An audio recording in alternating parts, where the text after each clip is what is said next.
Hallelujah.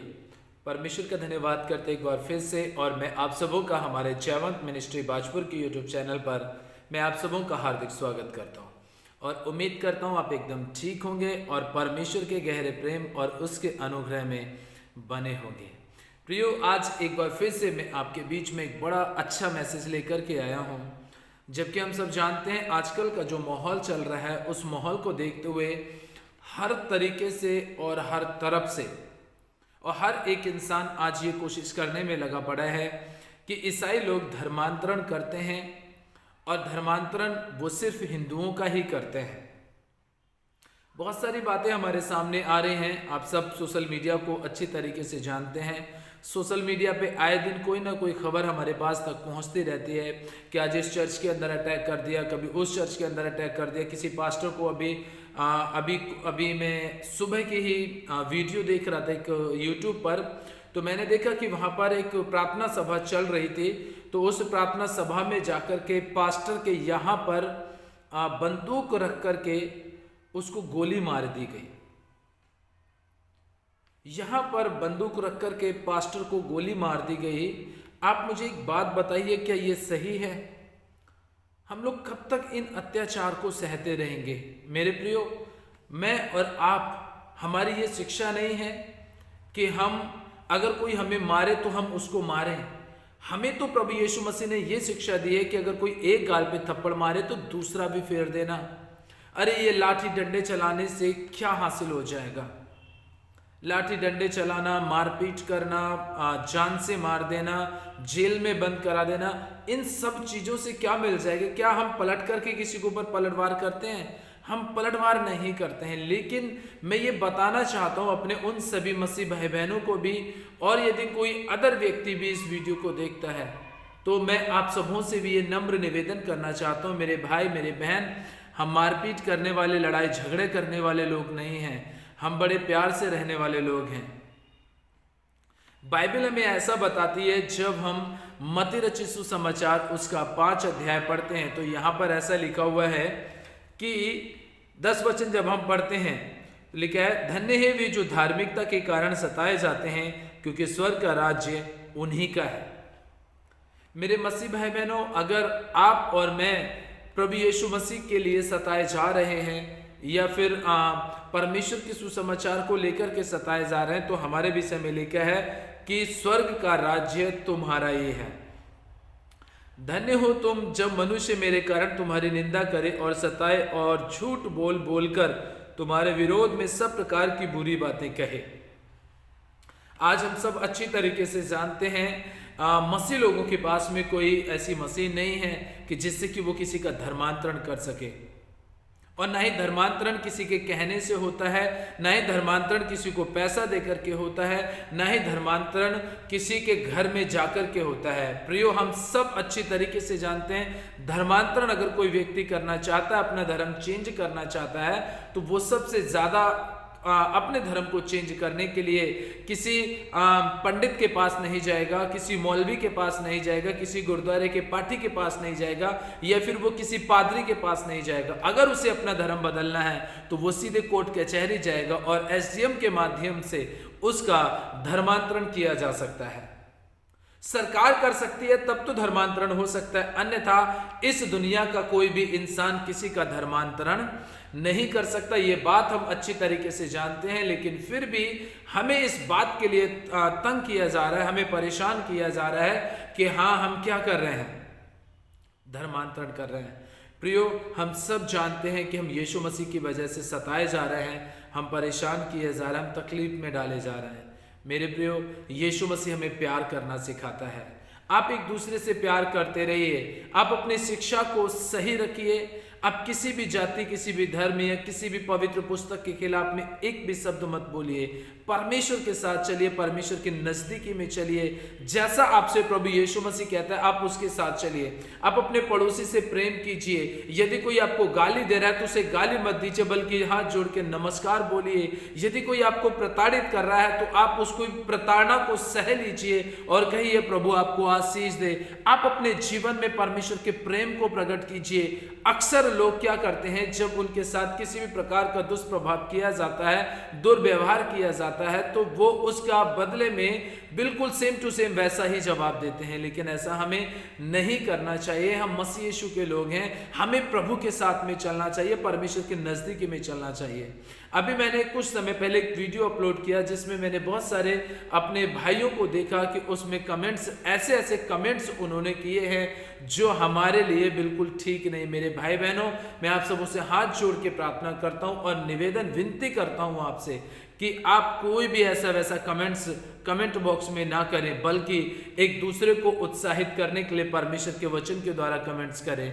और पहली बात, हमें किसी भी जाति या किसी भी धर्म से कोई लेना देना नहीं है। हम सब आपस में भाई लोग हैं। हम सब, चाहे कोई भी जाति का व्यक्ति, हम सब आपस में भाई लोग हैं। इसलिए एक दूसरे का आदर मान और सम्मान करना हमारी जिम्मेदारी बनती है। प्रियो, मैं आपसे एक बात कहना चाहता हूं, कमेंट बॉक्स में जब आप कमेंट करते हैं, बड़े सोच समझ करके कमेंट करें, क्योंकि आपका कमेंट किसी एक व्यक्ति को नहीं बल्कि बहुत सारे लोगों को हानि पहुंचा सकता है। इसलिए आप अपनी चीजों को, अपनी बातों को थोड़ा सा ध्यान में रखें और परमेश्वर के प्रेम में बने रहें। जो व्यक्ति जैसा करना चाहता है आप उसे करने दीजिए, लेकिन आप परमेश्वर के वचन में ईमानदारी के साथ में बने रहिए। यदि लोग तुम्हें सताएं और झूठ बोल बोल करके तुम्हारे विरोध में कई प्रकार की बातें करें, तब तुम आनंदित और मगन होना, क्योंकि तुम्हारे लिए स्वर्ग में बड़ा फल है।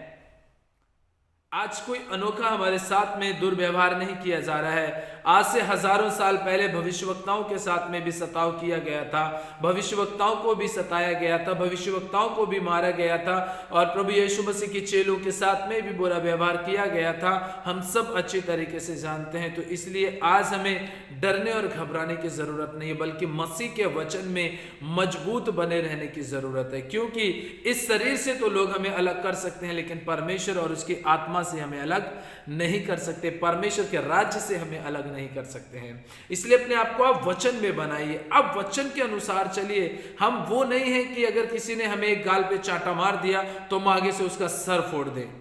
अगर कोई हमें गाली दे देता है तो हम गाली के बदले उसे गाली दें। बाइबल में लिखा है कि गाली के बदले किसी को गाली मत दो, श्राप के बदले किसी को श्राप मत दो। यदि कोई तुम्हें श्राप देता है तो तुम उसे यीशु मसीह के नाम से आशीर्वाद दो। इसलिए प्रियो, हम परमेश्वर के उस गहरे प्रेम में बने हुए रहने वाले लोग हैं जो परमेश्वर हमसे चाहता है। इसलिए प्रभु के साथ में चलिए, परमेश्वर के नजदीकी में चलिए, वचन की आज्ञाओं को पूरा कीजिए। ये परमेश्वर ने हमें वचन इसीलिए दिया है ताकि हम इस वचन को अपनी जिंदगी में पूरा पूरा काम करने दें। किसी जाति या किसी धर्म के लिए हम नहीं बनाए गए हैं, हम अपने परमेश्वर की महिमा करने के लिए बनाए गए। इस पृथ्वी के ऊपर जितने भी इंसान हैं वो सब अपने अपने ईश्वर को महिमा देने के लिए बनाए गए हैं। इसलिए इन आपस के वाद विवाद को छोड़ करके अगर हम अपने परमेश्वर के साथ में चले तो हमारे लिए भलाई का द्वार परमेश्वर ने खोल करके रखा हुआ है। प्रियो, कोई कुछ भी बोल रहा है उसे बोलते रहने दीजिए। आप तो बस अपने विश्वास के द्वारा अपने परमेश्वर में खुश रहिए, मगन रहिए, आनंदित रहिए, परमेश्वर के गहरे प्रेम में बने रहिए। मैं एक बात आपको बता देना चाहता हूं कि यदि आपके आस पड़ोस में कोई भी व्यक्ति आपको किसी भी प्रकार के कोई भी अपशब्द बोलता है या आपको उल्टा सीधा कहता है, आप चुपचाप उसे बर्दाश्त कीजिए। करिए, मेरे भाई मेरे बहन, हम आपके पड़ोसी हैं। प्रभु यीशु मसीह आपको आशीष दे। कब तक वो आपका पड़ोसी आपसे नाराज रहेगा? थोड़े बहुत दिन, लेकिन आपके अच्छे व्यवहार की वजह से, मसीह यीशु के अच्छे प्रेम के पवित्र व्यवहार की वजह से आपका पड़ोसी आपके साथ मेल मिलाप से रहेगा और आपसे वो परस्पर प्रेम करता रहेगा। इसलिए हम सब इस पृथ्वी के ऊपर जितने लोग भी हैं आपस में भाई बहन हैं, चाहे हम किसी भी जाति, किसी भी धर्म या किसी भी समाज के, क्योंकि हम ये बात अच्छी तरीके से जानते हैं। जब कोई हॉस्पिटल में एडमिट होता है और उसे ब्लड की जरूरत पड़ जाए तो वो ब्लड किसी मुसलमान का भी हो सकता है, वो ब्लड किसी हिंदू का भी हो सकता है, वो ब्लड किसी ईसाई का भी हो सकता है और वो ब्लड किसी पंजाबी का भी हो सकता है, जैन पारसी किसी का भी वो A to Z हो सकता है। लेकिन हाँ, ब्लड चाहिए तो उसकी जान बचाई जा सकती। इसलिए मैं समझता हूँ कि कहीं ना कहीं हमारा सबका ब्लड रिलेशनशिप भी लगातार अच्छी खासी बनी हुई है। इसलिए हम परमेश्वर के वचन में बने रहें, परमेश्वर के प्रेम में बने रहें, प्रभु के साथ में चलें। इन सारी चीजों में कुछ नहीं रखा है, क्योंकि प्रभु यीशु मसीह ने हमारे विषय में इस तरीके से भी बताया है कि लोग तुम्हारे साथ ऐसा व्यवहार जरूर करेंगे। और यदि आज हम सब जानते हैं माहौल को देखकर के ऐसा हो भी रहा है। प्रियो, अभी कुछ समय की बात है, नारायणपुर में, हम सब जानते हैं नारायणपुर में जबकि आदिवासी लोग भी रहते हैं, उनके बीच में चर्च को वो तोड़ने के लिए आया, चर्च को काफ़ी नुकसान भी पहुंचाया। और जब वहां पर पुलिस के लोग पहुंचे तो पुलिस के जो एसपी थे उनका झगड़ा आदिवासी लोगों के साथ में हुआ, जिन्होंने बहुत बुरी तरीके से उनके ऊपर अत्याचार भी किया और उनके सर को फोड़ दिया। आप हमारे वीडियो के थंबनेल में आप उस फोटो को देखना कि उस जवान के कैसे सर से खून निकल रहा है। आखिर क्यों इतनी नफरत है, क्यों इतनी ज्यादा नफरत है? कहीं ये नफरत हमारी इंसानियत को खत्म तो नहीं कर देगी? मैं उन सबों से बातचीत करना चाहता हूं प्रियो, जो इस समय पर इस वीडियो को देख रहे हैं। मेरे मसीह भाई बहनों, आप अपने आप को परमेश्वर के वचन में बनाइए, प्यार कीजिए दूसरों से, अपने शब्दों की पहचान कीजिए, ऐसी बातें बोलिए जिससे लोगों को सुकून और शांति मिले। ऐसे शब्द मत इस्तेमाल कीजिए कि जिससे कि वो आपसे नफरत करने के लिए तैयार हो जाए या आपसे नफरत करने लगे। प्रभु यीशु मसीह ने आपको और मुझे एक बात कही है, लिखा है जब हम रोमियो की पत्री और उसका 12 अध्याय पढ़ते हैं तो लिखा है 9 वचन में, प्रेम निष्कपट हो, बुराई से घृणा करो, भलाई में लगे रहो। कितनी भी बुराइयां हो रही हो, कितने भी सताव आ रहे हो, कितनी भी बातें चल रही हो, उन सबों से आप क्या कीजिए? क्या कीजिए? नफरत कीजिए या प्यार कीजिए। बाइबल में क्या लिखा हुआ है? बुराई से क्या करो? घृणा करो। जैसी भी बातें चल रही हैं उन सारी बातों को साइड में रखते हुए आप अपने प्रेम को प्रकट कीजिए। यीशु मसीह के बारे में लोगों ने क्या कहा था? क्या कहा था? डाकू भी तो बोल रहे थे लास्ट टाइम पर कि अगर तू परमेश्वर का पुत्र है तो तू अपने आप को भी बचा और हमें भी बचा। शैतान ने कहा अगर तू परमेश्वर का बेटा है तो इन पत्थरों से कह दे रोटियां बन जाए। उसने किसी की नहीं सुनी, वो सिर्फ अपने पिता की सुन करके चलता रहा। तो मैं और आप अपने यीशु मसीह की सुन करके चलते रहें और बुराई में भी हम लोगों से घृणा ना करें, बल्कि बुराई से घृणा करें और लोगों से प्यार करें। क्योंकि लिखा है भलाई में लगे रहो, भाईचारे के प्रेम से एक दूसरे से स्नेह रखो, परस्पर आदर करने में एक दूसरे से बढ़ चलो। अपने प्यार को प्रकट कीजिए लोगों के साथ में। हमारा व्यवहार ऐसा है, प्रभु ने हमें ऐसा बनाया कि हम व्यवहार करें लोगों के साथ में अच्छा, उन्हें प्यार दें, उन्हें सम्मान दें, उनका आदर करें। जब आप ऐसा करेंगे तो आपका विरोध कौन करेगा? कोई भी नहीं करेगा। आपके शब्दों में जब परमेश्वर के वचन की मिठास होगी तो कौन विरोध करेगा आपका? कोई भी विरोध नहीं करेगा। इसलिए प्रभु के साथ में चलिए। परमेश्वर आपका हमारा परमेश्वर इस बात को कहे, परस्पर प्रेम में बने रहिए, परमेश्वर के साथ बने रहिए और उसके साथ में आनंद मनाइए। क्योंकि यहां पर आगे हमें इस बात को लिखा है, आशा में आनंदित रहो, कलेश में स्थिर रहो, प्रार्थना में नित्य लगे रहो। आशा में आनंदित रहो, कलेश में स्थिर रहो और प्रार्थना में नित्य बने रहो। हम यही कमी करते हैं, हम प्रार्थनाएं नहीं करते हैं। हम जब प्रार्थना करना छोड़ देते हैं, समस्याएं हमारे जीवन में स्टार्ट हो जाती हैं, विरोध हमारे जीवन में स्टार्ट हो जाता है, तकलीफें हमारे जीवन में स्टार्ट हो जाती हैं। मेरे प्रियो, अगर आज आप पूरी तरीके से परमेश्वर के साथ चलेंगे, परमेश्वर के नजदीकी में चलेंगे, आपका और मेरा परमेश्वर आपको आशीष देना शुरू कर देगा। इसीलिए प्रार्थना में बने रहिए, प्रेम में बने रहिए। और दूसरी बात, अगर कोई एक गाल पे थप्पड़ मारे तो दूसरा भी फेर दीजिए। यदि कोई गाली गलौज करता है तो उसे आशीर्वाद दीजिए, क्योंकि आगे लिखा है यहाँ पर, अपने सताने वालों को आशीष दो, आशीष दो, श्राप ना दो। आशीष दो उन्हें। अगर कोई आपको श्राप दे रहा है तो भी आशीष दो, कोई गाली गलौज कर रहा है तो भी आशीष दो, कोई भी कुछ भी उल्टा सीधा आपको बोल रहा है, आप उसे यीशु मसीह के नाम से आशीर्वाद दो। चाहे वो कोई विरोध करने वाला व्यक्ति हो, चाहे आपको सताने वाला व्यक्ति हो, चाहे कोई भी व्यक्ति आपके साथ में कैसा भी व्यवहार क्यों ना कर रहा हो, आप उसे बस आशीर्वाद दीजिए। और जब आप उसे आशीर्वाद देना शुरू करेंगे तो आप विश्वास कीजिए, परमेश्वर आपके जीवन में काम करना शुरू कर देगा। प्रियो, हम एक देश में रहते हैं, हम भारत में रहते हैं, और हम भारत के जितने भी नागरिक हैं, हम सब इस बात को जान करके कि आपस के प्रेम को छोड़ करके, आपस की भलाइयों को छोड़ करके और किसी बात में हम अपने आप को ना बनाएं, बल्कि प्यार से एक दूसरे के साथ में रहें, प्यार से एक दूसरे के नज़दीकी में बने रहें, एक दूसरे का आदर मान करें, एक दूसरे का सम्मान करें, ताकि हर एक जन पूरी तरीके से परमेश्वर की नज़दीकी में रह सके और उसके प्रेम में बना रह सके। इसीलिए मैं इस लास्ट मैसेज को आपके बीच में शेयर करना चाहूँगा और बताना चाहूँगा कि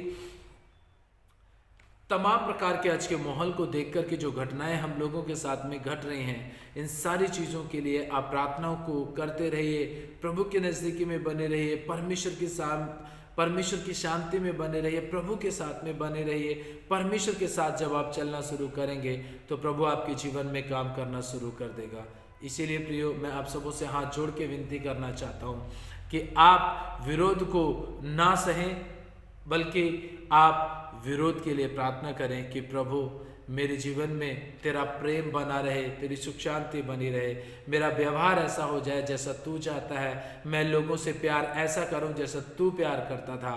तो मैं समझता हूं कि ना तो हमारा कभी विरोध होगा, ना कभी हमारे ऊपर सताव आएगा। हम अपनी ज़ुबान को कंट्रोल करें, अपने शब्दों को सही तरीके से इस्तेमाल करें, किसी जाति किसी धर्म के विशेष में कोई बात ना करें, बल्कि वो भी हमारे भाई बहन हैं ये समझ करके हम उनसे परस्पर प्रेम करते रहें और एक दूसरे का आदर और सम्मान करते रहें।